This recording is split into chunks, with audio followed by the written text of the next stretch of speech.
રહેતા હતા. કુબેર કબૂલ ન આવી, એમને એટલું બધું સુખ છોડીને શાને માટે અહીંયા આવવું પડેલું? તો કહે છે કે કુબેર કબૂ ન આવહી કૈવલ છોડ સંસાર, તો જીવ તારણ કે જીવોને તારવા માટે પરમ ગુરુ કરુણા સાગરે અવતાર ધારણ કરેલો. જીવ તારણ કે કારણે લીએ મનુષ્યનો અવતાર. પરમ ગુરુએ એવું કીધું. કરુણા સાગર બાપજીની ચોપાઈ છે.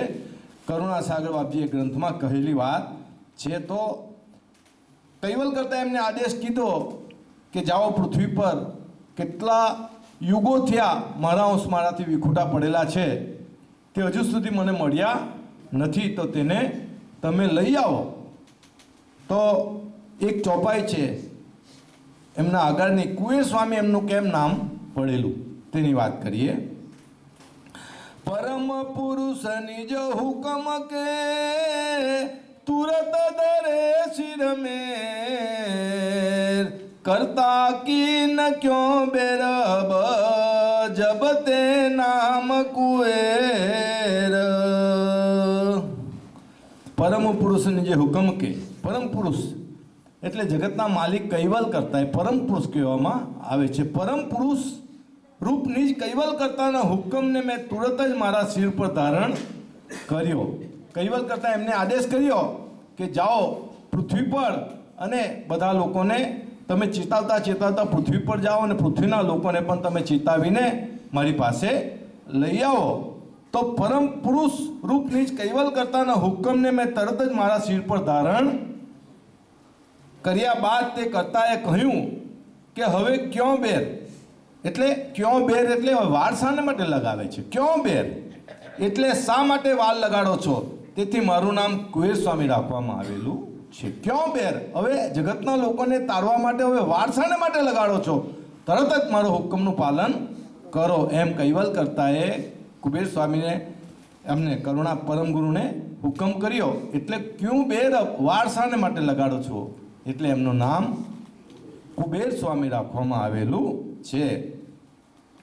आए हुआ न अचानक अरस गम से,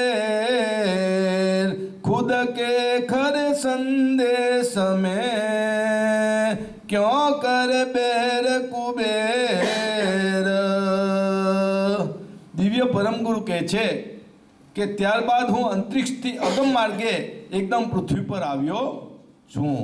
અંતરિક્ષથી અગમ માર્ગે એટલે કે બધા લોકોને ચેતાવતા ચેતાવતા પોતે પૃથ્વી પર આવેલા છે. અને પૃથ્વી આપણો દ્વીપ જંબુદ્વીપ એટલે 7મો દ્વીપ કહેવામાં આવે. એવા તો બીજા 7 દ્વીપ આપણા અહીંયા છે.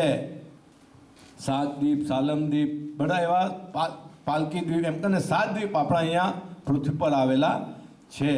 ક્યાં આવેલા છે તે તો અગાધબોધમાં જ છે, પણ ક્યાં આવેલા તો હજુ ખબર પડી નથી. સંશોધન ચાલે છે, પણ ક્યાં પૃથ્વી પર 7 દ્વીપ આવેલા છે? પુરાણોમાં પણ એની ગણતરી છે. પુરાણોમાં 7 દ્વીપની વાત કરે છે. આપણે ઘણીવાર ગુરુજીને પણ પૂછીએ કે બાપજી 7 દ્વીપ અહીંયા ક્યાં આવેલા છે? પૃથ્વી પર તો બધું કંઈ દેખાતું તો નથી. પણ બાપજી કહે કે એ તો અગાધબોધમાં છે એટલું કહે. એટલે આટલે સંશોધન, પુષ્કળ સંશોધન કરેલું છે બાપજીએ પણ એની પછાડી. પણ 7 દ્વીપ ક્યાં છે તે ખબર.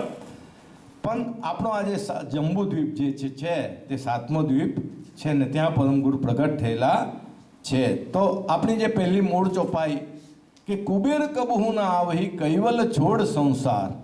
કુબેર એટલે એમનું નામ એટલા માટે કુબેર સ્વામી રાખવામાં આવેલું છે. હવે બીજી વાત, કુબેર કબહુ ના આવહી કૈવલ છોડ સંસાર. તો સંસાર એ શું કહેવામાં આવે? સંસાર એ શું છે? આપણે બધા સંસારમાં જ ફસાયેલા છે. તો સંસારની આપણે આજે વાત કરીશું ને પરમ ગુરુ શાને માટે આવેલા છે તેની વાત કરવાના. એક જ ચોપાઈ ઉપરથી આપણે આજે સત્સંગ કરવાના છે કે કુબેર કબહુ ના આવહી કૈવલ છોડ સંસાર, જીવ તારણ કે કારણે લીએ મનુષ્ય અવતાર. તો આ સંસાર કોને કહેવામાં આવે? તો બાપજી સંસારને વિશે બહુ સરસ પ્રણવ સિદ્ધાંત પ્રણવ કલ્પતરુમાં વાત કરેલી છે કે સંસાર કોને કહેવામાં આવે. આપણે સંસારમાં જ ફસાયેલા છે, પણ સંસાર શું વસ્તુ છે તે બાપજીએ બહુ સરસ ગ્રંથમાં વર્ણન કરેલું છે. खोजन अपने आपन की माप की मानत सार संस सहित वहित सदा जिनु कहत संसार। खोजन अपने आपन की કે જે માનવોને પોતાના ચૈતન્ય અંશ સ્વરૂપની શોધ કરતા નથી, પોતે કોણ છે તે જ ખબર નથી। આજે કેટલા યુગોથી આપણે કૈવલ કરતાથી છૂટા પડેલા અંશ છે, આજે પણ આપણે મનુષ્યના અવતારમાં છે, આજે પણ છે મનુષ્ય, તો પણ આપણે ખબર નથી કે આપણે કોણ છે। એટલે આપણે સંસારમાં જ છે હજુ, કે આપણે આપણા સ્વરૂપનું ભાન નથી। આપણે કોણ છે સતીશભાઈ, પણ સતીશભાઈની અંદર કોણ બિરાજમાન છે? તે સતીશભાઈ છે, પણ આ દેહ કઈ સતીશભાઈ નથી, તે એક દિવસ નાશ થવાનો છે। તો બાપજી કહે છે કે જે માનવો પોતાના ચૈતન્ય અંશ સ્વરૂપની શોધ કરતા નથી, તેઓ માપવાળા ભગવાનોને સારૂપ માને છે, અને આજે સગુણ દેવીઓને ભગવાન માની બેઠેલા છે।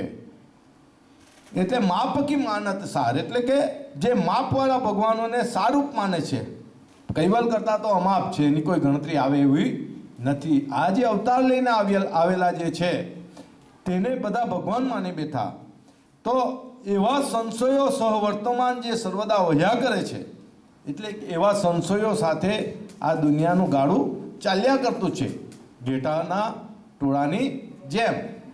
તો તેને સંસાર કહેવામાં આવે છે। એક તો પોતાના સ્વરૂપનું પણ નથી, અને આ જે અવતારી પુરુષ આવેલા છે તેને ભગવાન માની બેઠેલા છે, એટલે સંશયને સંશય ચાલ્યા કરે છે, એનું નામ છે સંસાર। પછી કે છે પ્રોક્ષ વસ્તુ પતિયારણ સંશય માનત સાર અંધા ધૂંધ નાધ્ય કે જીનું કહત સંસાર। પાછી પણ સંસારની વાત કરી છે।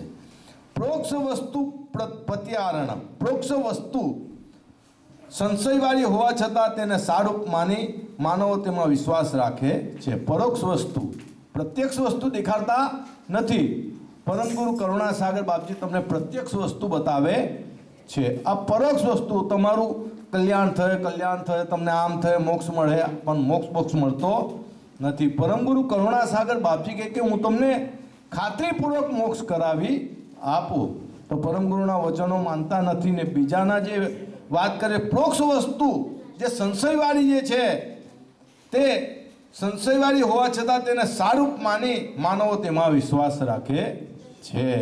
જેમાં સંશય લાવવા જેવો છે તેમાં લોકો સાર વસ્તુ માની બેઠેલા છે, કે એમાં સંશયનો સંશય જ છે, કોઈ દિવસ કલ્યાણ થવાનું નથી, તો એ વસ્તુને સારૂપ માની બેઠેલા છે। તો એવું અનાદિથી જે અંધાધૂંધ ચાલ્યું આવે છે તેને સંસાર કહેવામાં આવે છે। આદિ અનાદિનું ચાલતું આવેલું છે, આજનું નથી। તો પરમ ગુરુ કરુણાસાગર બાપજી તો અત્યારે 243 વર્ષ થયા, ત્યારે આ પરમ ગુરુનું જ્ઞાન આપણે કૈવલ કરતાને જાણી શકેલા છે। તેના આગલા વર્ષોના જે બધા થઈ ગયા તે બધા તો અંધાધૂંધ જ હતા, તે પણ અત્યારે પણ જાગેલા જે છે થોડા ઘણા અંશો, તે કેટલા ભાગ્યશાળી છે કે કરુણાસાગર બાપજીના શરણમાં આવેલા છે। તેમાં સારસાનો આજુબાજુવાળા જે છે તે તો ભાગ્યશાળી જ છે, પણ જે દૂર દૂર જે વસેલા છે દક્ષિણમાં અને એમ તેમ જે બધા વસેલા છે તે લોકો હજુ પણ ભાગ્યશાળી બનેલા નથી। જે સારસાના નજીકના ગામના જે છે ને જે મૂળ આપણા ગામથી અહીંયા અમેરિકામાં પણ આવેલા છે, તો તેઓ નસીબદાર છે કે જે પરમ ગુરુના શરણમાં આવેલા છે। તો પરમ ગુરુના શરણમાં આપણે આવેલા છે તો એ તો આપણે ભાગ્યશાળી જ છે, પણ હવે છે બાપજીના પર વિશ્વાસ કરીને આપણે જે માર્ગમાં બાપજી જે માર્ગે ચાલવાનું કીધું છે તે માર્ગે આપણે ચાલવું પડે તો જ કલ્યાણ સમાયેલું છે। કારણ કે આપણા હાથમાં બહુ મોટી વસ્તુ તો મળેલી છે, પારસ તો મળેલો જ છે, આપણે પારસ, પણ લોખંડને સોનું કરવા માટે લોખંડને બજારમાંથી તો લાવવું જ પડે, એટલી તો મહેનત કરવી પડે, પછી લોખંડને સાફ પણ કરવું પડે, એના પર કાટ લાગેલો હોય તે પણ સાફ કરવો પડે અને પછી પારસનો સ્પર્શ કરીએ તો તે સોનું થાય. અહીંયા તો સોના કરતાં પણ વધારે વસ્તુ, ચિંતામણી વસ્તુ છે. ચિત્તવન કરતાં જ બધું હાજર થઈ જાય એવી વસ્તુ છે. એટલે એક એકથી ચડિયાતી બધી વસ્તુ છે. પારસ કરતાં ચિંતામણી મોંઘો હોય એટલે એની તો કિંમત જ નહીં હોય કે ચિત્તવન કરતાંની હાથમાં જ બધું હાજર થઈ જાય. તો કરુણા સાગર બાપજી તો ચિંતામણી રૂપ છે. આપણે જેવું ચિંતવન કરીએ તેવું પ્રાપ્ત થઈ શકે એવું છે. તો બધી કલ્યાણની વાત તેમને પરમગુરુ કરુણા સાગર બાપજીએ અગાધબોધ ગ્રંથમાં એવું કીધેલું છે એક જગ્યાએ કે હું તો અત્યારે કૈવલ ધામમાં જાઉં છું, પણ કરોડો યુગો સુધી હું તમારી સાથે આ ગ્રંથ દ્વારા સત્સંગ કરતો રહીશ. કરોડો યુગો સુધી પણ હું તમારી હાજરા હજુર જ છું. કરોડો યુગો સુધી મેં જે આ ગ્રંથ બનાવેલા છે ને આપણે જીવનમાં મોટામાં મોટો જો વધારે સારામાં સારું જો કામ જો કરી ગયા હોય તો આપણા સંપ્રદાયમાં બે પુરુષ બહુ મોટામાં મોટું કામ કરી ગયેલા છે. એક તો નારાયણદાસજી બાપજી ને બીજા આપણા શીતળદાસજી બાપજી. નારાયણદાસજી બાપજી તો પરમગુરુના પટ્ટ શિષ્ય. નારાયણદાસજી બાપજી પરમગુરુના પટ્ટ શિષ્ય, પણ એમને બહુ મોટામાં મોટું શું કામ કર્યું? તો એમને મોટામાં મોટું એક કામ કર્યું કે પરમગુરુની હયાતીમાં જ એમને મૂર્તિની સ્થાપના કરી. મૂર્તિની સ્થાપના કરી અને ઉપાસનાની પદ્ધતિ, ઉપાસના પોતે લખી, પોતે પોતાના હાથથી જ લખેલી. ગુરુ મહિમા પણ નારાયણદાસજી બાપજીના હાથના જ બનાવેલો ને નારાયણદાસજી બાપજીની જ બધી ઘણી બધી વસ્તુ આપણે ઉપાસનામાં ગાતા છે. તો એ કરુણા સાગર બાપજીની હયાતીમાં જ મૂર્તિની સ્થાપના કરી. તો પછાડીથી તે કોઈ સંશય ઉપસ્થિત થાય એવું મળે નહીં, કારણ કે બાપજીની હાથથી જ. નહીં તો અત્યારે ઘણા મૂર્તિ પૂજક હોતે, ઘણા મૂર્તિને નહીં માનવાવાળા હોતે, પણ આજે તો બધા મૂર્તિને જ માનવાવાળા છે. કારણ કે બાપજીની હયાતીમાં જ નારાયણદાસજી બાપજીએ મૂર્તિની સ્થાપના કરેલી. એટલે કોઈ સંશય રાખવા જેવું મળે નહીં. અને એમને ગ્રંથની રચના પણ સરસ, ગ્રંથની રચના પણ એમને જે કરી 52 અક્ષરોમાં, તે પણ સિદ્ધાંત ભાવની ગ્રંથ, તે પણ બહુ સારામાં સારો ગ્રંથ. એટલે એમનો જો ઉપકાર જો માનીએ, પરમગુરુએ કૈવલ કરતાને ઓળખાવ્યા, પરમગુરુએ કૈવલ કરતાને ઓળખાવ્યા ને નારાયણદાસ બાપજીએ પરમગુરુને ઓળખાવેલા છે. એટલે એમનો ઉપકાર તો આપણાથી કોઈ એમનું ઋણ અદા કરી શકાય એવું તો નથી. બીજું શીતળદાસજી બાપજી. શીતળદાસજી બાપજીએ એવું સરસ કામ કરેલું. એક તો 8 પ્રવૃત્તિ, એમને જે 8 શાખાની સ્થાપના કરી એ બહુ મોટામાં મોટી સ્થાપના કરેલી કહેવાય. આજે 8 પ્રવૃત્તિમાંથી જ આપણે આ બધું કરી રહેલા છે. તેમાં મહાસુદી બીજ પહેલાં આટલી સરસ રીતે નહોતી ઉજવાતી, તો શીતળદાસજી બાપજીએ જ આ બધું મહાસુદી બીજ ને આજે બધું જે કરેલું જે છે. અને બીજું એ કે શીતળદાસજી બાપજીએ ઉપાસના પદ્ધતિ વ્યવસ્થિત આપણે બનાવી આપી. શીતળદાસજી બાપજી વખત પછી જ આ બધો ફેરફાર થયેલો છે કે શીતળદાસજી બાપજીએ મંગલા આરતી ગાવો, શણગાર આરતી ગાવો, આ પ્રમાણે પદ્ધતિસરનું જે સાંજે પછી મહેર કરી મોદીજી એ જે પદ્ધતિ બનાવી, ઉપાસનાની પદ્ધતિને 8 પ્રવૃત્તિની શાખાની સ્થાપના કરી. અવિચલદાસજી બાપજીએ તો એમનો વિકાસ કર્યો, પણ મૂળ સ્થાપક આપણા જે શીતળદાસજી બાપજી છે તેમને બધી આ પ્રવૃત્તિની સ્થાપના કરી. તેનાથી આપણો સંપ્રદાય ખૂબ આગાડી છે. પછી અવિચલદાસજી બાપજી આવ્યા, એમને તો પછી બહુ વિકાસ કરેલો. એમની પણ મૂળ એમને શીતળદાસજી બાપજીની પ્રવૃત્તિનો વિકાસ ખૂબ કરેલો છે. બાપજીની તો કંઈ વાત થઈ શકે એવું નથી. એમને તો સંપ્રદાયને ખૂબ મોટા રસ્તે લઈ ગયેલા છે અવિચલદાસજી બાપજી. તો મેઇન વસ્તુ કે આપણે બધા અંધાધૂંધમાં ફસાયેલા નથી, કે આપણે સાચું જ્ઞાન તો પ્રાપ્ત થયેલું છે ને આપણા જે વડીલ સંતો જે કહી ગયેલા છે તે આપણે તે માર્ગે બધા ચાલી રહેલા છે. આવન કી જીનું ગમ નહીં, જાવન કી જે દ્વાર, અબ નહીં પેખત એ મમ તીનું કહત હજુ પણ સંસારની વાત બાપજી કરે છે. આવન કીજીનું ગમ નહીં અને જાવન કી જેહી દ્વાર. આપણે કોઈને પણ આપણે પ્રશ્ન પૂછીએ આમાંથી કે ભાઈ આગલા જન્મમાં આપણે ક્યાં હતા, કોઈને ખબર નથી. અહીંયા આ ઘાટ છોડીને આપણે ક્યાં જવાના છે તે પણ આપણે ખબર. અહીંયા અત્યારે પણ આપણે ક્યાં છે આ ઘાટમાં તે પણ આપણે ખબર નથી. કોઈ વસ્તુની જ ખબર નથી. પરમ ગુરુનું જ્ઞાન તો મળેલું છે પણ હજુ પણ આપણે કાચા છે ને આપણે કબૂલ કરવું પડે. એટલે તો નાનદાજી બાપજીએ બધું બહુ ગુરુ મહિમામાં કીધું કે કામ ક્રોધ લોભ મહાબળ ભૂપ ઇન્દ્રિય ગુણ અંત શત્રુ જનુપ એહી સબ શત્રુ વેદે તન મારું કરે છે બેહાલ નહીં સુખ શ્રાવ ત્રાહે ત્રાહે પોકારું છું પતિકુ સુનો ધણી અરજે દુઃખ સતિકુ. પણ હોય પતિવ્રતા તો પતિને લાજ. આપણે પતિવ્રત બનવું પડે, પરમ ગુરુને પતિ માનવા પડે તો કામ થાય. બાકી અહીંયા તો જે તત્વની રમત કૈવલ કરતા એ બનાવેલી છે તેમાંથી કોઈ નીકળી શકે. આ બધા સંસારમાં જ ફસાયેલા છે. બાપજી કહે છે તે વસ્તુમાં જ ફસાયેલા છે કે આવન કીજીનું ગમ નહીં જાવન કી જેહી દ્વાર. આપણે ક્યાંથી આવેલા છે તે પણ ખબર નથી ને કયા દ્વારેથી જવાના છે તે પણ ખબર નથી. તો આ દ્વારની વાત કરીએ ને તો તેને માટે તો બહુ ઘણો મોટો ટાઈમ જોઈએ. એક પૂરેપૂરો સત્સંગ કોઈ વખત બીજી વખત ટાઈમ મળે ને ત્યારે તમને બતાવીશ કે કયા દ્વારેથી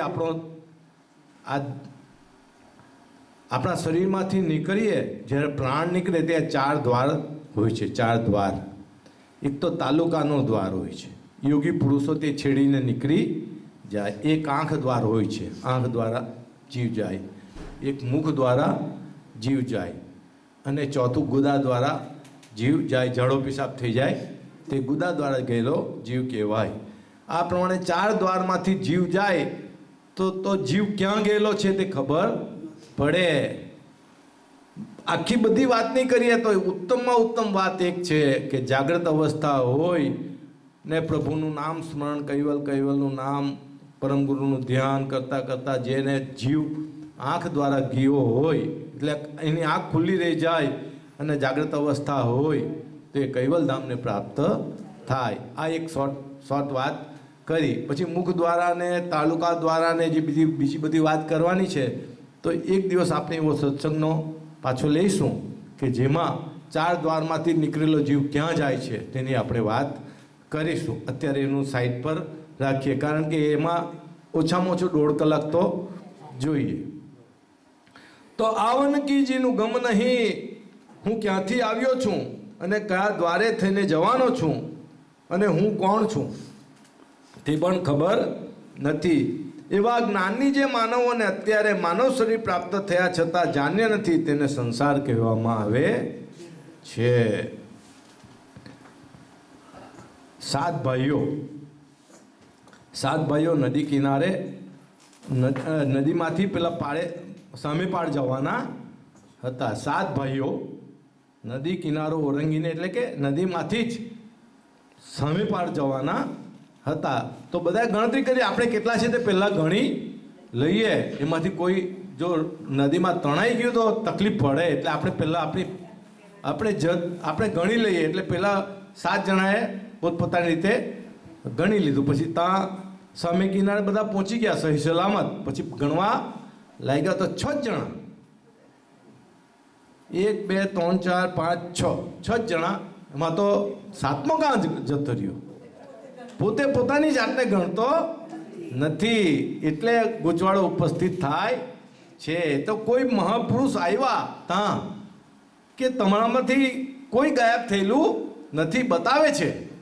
કોઈ બીજો ભાઈ બતાવે છે કે એટલે મહાપુરુષ બતાવે છે કે તમે સાથે બરાબર છે પણ તમે તમારી જાતની જ ગણતરી કરતા નથી એટલે તમે ગૂંચવાવો છો. એટલે આપણી જાતની ગણતરી આપણે કરતા નથી. આપણે કોણ છે, ક્યાંથી આવેલા છે, હું છે, કંઈ આપણે ખબર નથી, હું ક્યાંથી આવ્યો, આવન કીજીનું ગમ નહીં, જાવન કી જેહી દ્વાર, કયા દ્વારેથી જવાના છે તે પણ ખબર નથી. અબ નહીં પેખત એહી મમ, અને અત્યારે પણ હાલ હજુર આપણા જે ઘાટમાં આપણે ખબર છે કે અંશ બ્રહ્મરંદ્ર સ્થાનમાં બિરાજમાન છે. બ્રહ્મરંદ્ર તાલુકા સ્થાન કહેવાય. તાલુકા સ્થાન એટલે કેવું સ્થાન કહેવાય કે જ્યારે બાળક જન્મે ત્યારે જે પૂછું ભાગ દેખાય, તમે બાળક જન્મે ત્યાં જરાક દબાઈ જોજો, તેને તાલુકા સ્થાન કહેવાય. પૂછો ભાગ દેખાય તેને બ્રહ્મરંદ્રનું સ્થાન કહેવામાં આવે છે. હવે અંશ, જે અંશની વાત કરે છે તો અંશ ક્યાં છે? અંશ જો અંદર હોય તો ઘાટ મૃત્યુ પામે નહીં, ને બહાર હોય અંશ તો પછી ઘાટ સજીવન થાય નહીં. એટલે અંદર બી નથી ને બહાર બી નથી. જે પ્રમાણે ઘરનો ઉમરો હોય તો તે બહાર બી નહીં કહેવાય ને અંદર બી નહીં કહેવાય, તેમ પિંડ અને બ્રહ્માંડની સંધિને વિશે અંશનું સ્થાન આવેલું.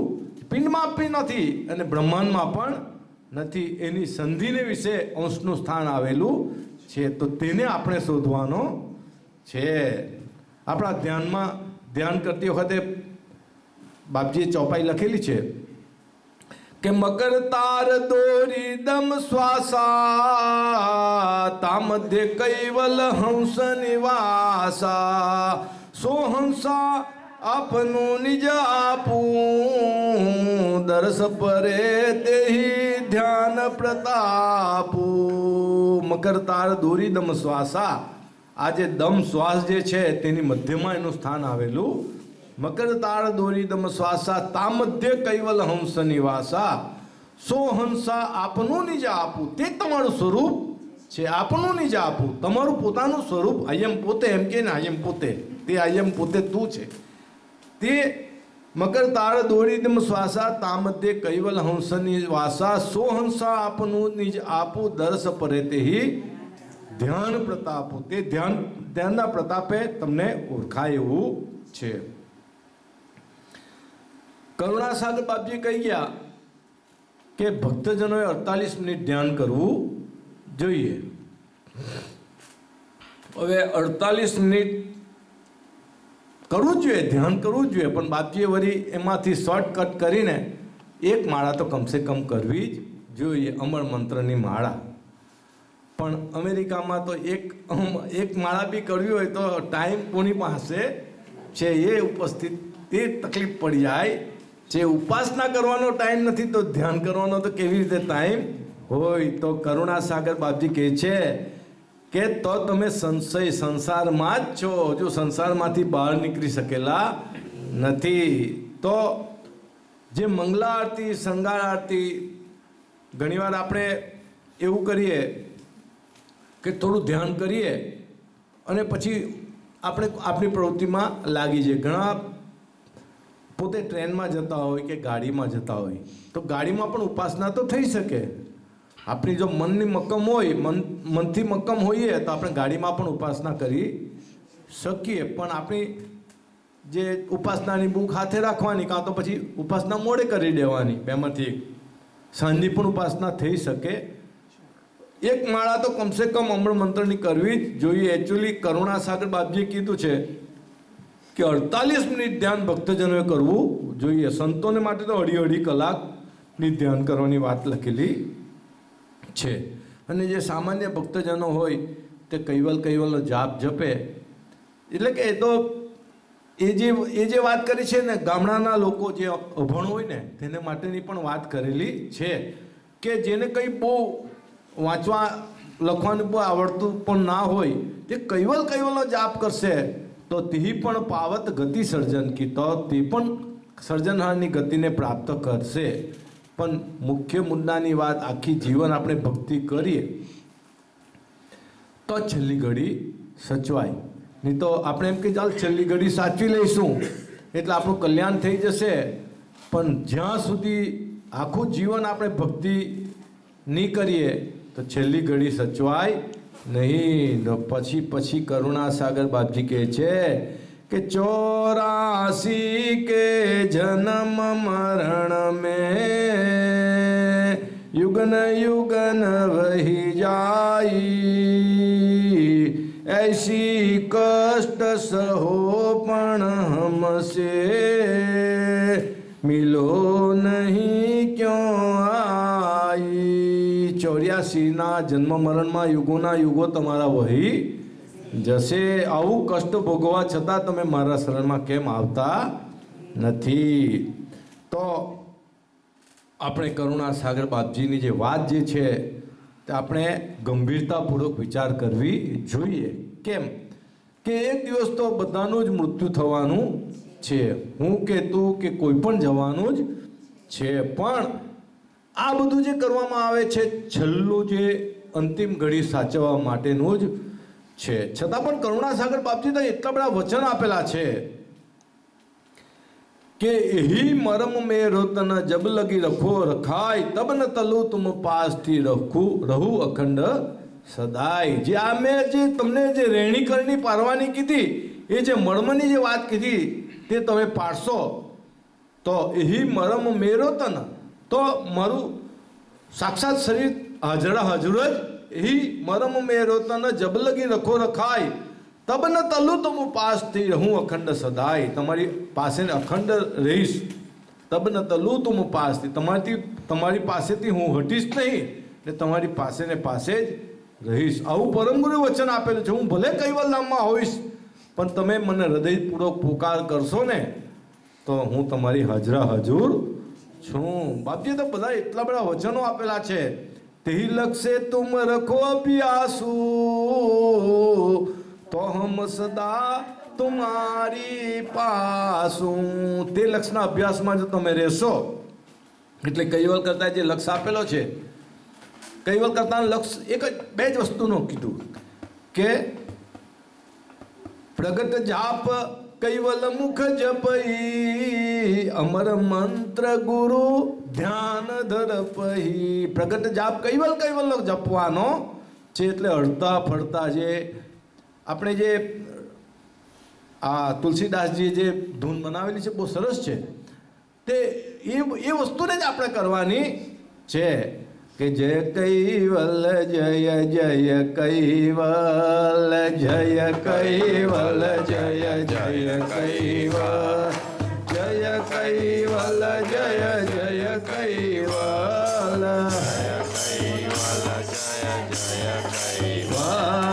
સત કૈવલ જય જય કૈવલ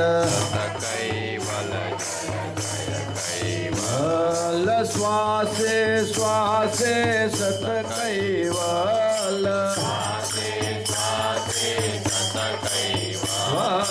ફલ ફલ સમરો સત કૈવલ હલ હરતા ફરતા સત કૈવલ વલ સુતા બેસતા સત કૈવલ જય કૈવલ જય જય કૈવલ સત કૈવલ જય જય કૈવલ વલ દુઃખમાં દુઃખમાં સત કૈવલ સંકટ સમયમાં સત કૈવલ કામ ને કાર્યમાં સત કૈવલ કામ ને કાર્યમાં સત કૈવલ ખાતા પીતા સત કૈવલ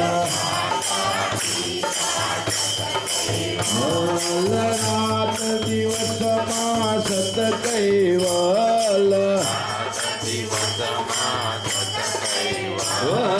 ભાવે ભજવા સત કૈવલ